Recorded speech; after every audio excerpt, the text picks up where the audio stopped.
What to expect if one of your animals is expecting.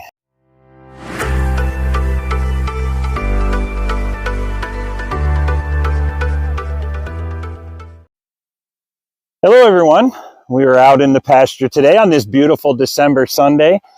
The weather's warmed up a bit for us, so we're out and we wanted to share our excitement of what to expect if one of your animals is expecting. In this case, we are talking about our little Nigerian dwarfs.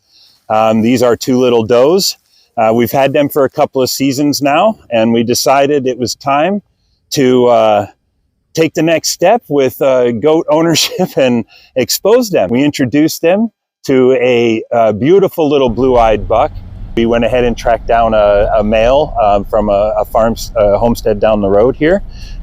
In case you're wondering why we don't keep male goats around, they are quite stinky. Be the number one reason. They need separate living quarters, and if you keep them in proximity to your lactating does, they will make your milk smell and taste bad. So yeah, we don't keep them around. As you can see, in -30s, we still drove home with the windows down. All goat breeds are kind of different from what we understand. I'm only familiar so far with the Nigerian Dwarfs. Their heat cycle is fairly easy to track. It runs on a 21-day. They typically go into heat in the fall or early winter, but they will show signs all year round. The first time this one went into heat, it actually worried us. We didn't realize it was a sign of the heat. She would continually cry and cry and cry, almost to the point where we thought something was wrong and considered a vet and did some research and found that it was more or less one of the signs of heat.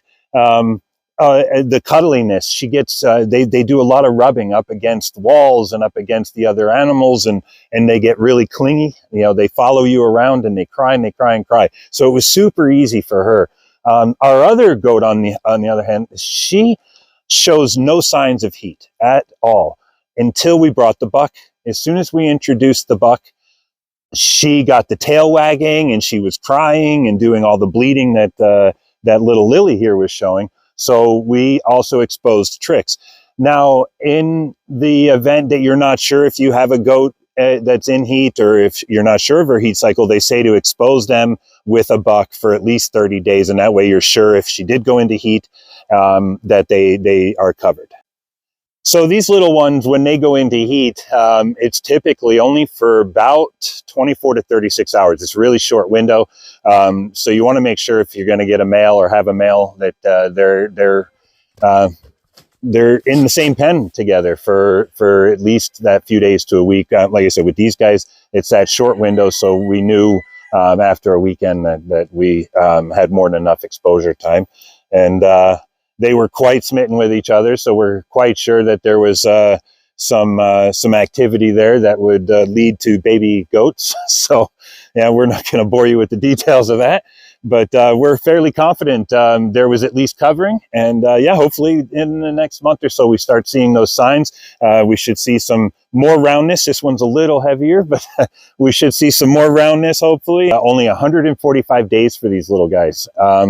Again, other species of goats are vary differently, but for these guys, 145 days, really short. So we're expecting somewhere around April, early April, to see these babies. For any of you new to goats or thinking about goats, we've loved the experience so far. These little Nigerians have been great to have around. They're friendly. They can produce up to 4 babies, which we are super excited to see how many they actually have. But anyway, the reason we're doing this, as anybody knows, at the grocery store, all your dairy is costing more and more every day, which is just ridiculous. And we're not happy about that. So yeah, we're going to produce our own milk, and we are excited to dig right into making our own butter and our own sour cream and our own cheese and having our own raw organic milk on hand.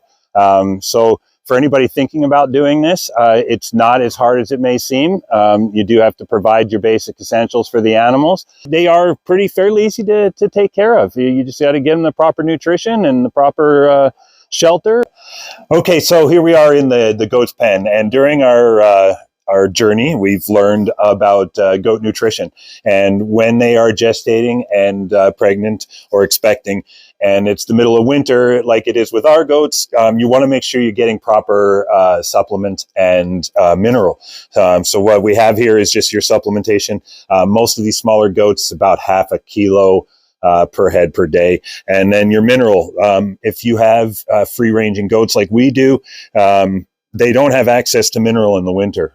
So you're going to want to make sure you get some of this mineral supplement. A bag goes a long ways. They only need about 10 milligrams of this a day, if that. Make sure, obviously, that they have good access to good hay. The more diversity in the hay, the better, especially your alfalfa and your clovers, your timothys. You're going to want to make sure they have access to all of that. But make sure if you're wintering over a pregnant goat that they're getting the proper nutrition so that your babies come out happy and healthy. For any of you that have been subscribing and watching our videos, we want to say thank you, and then, stick along for our journey.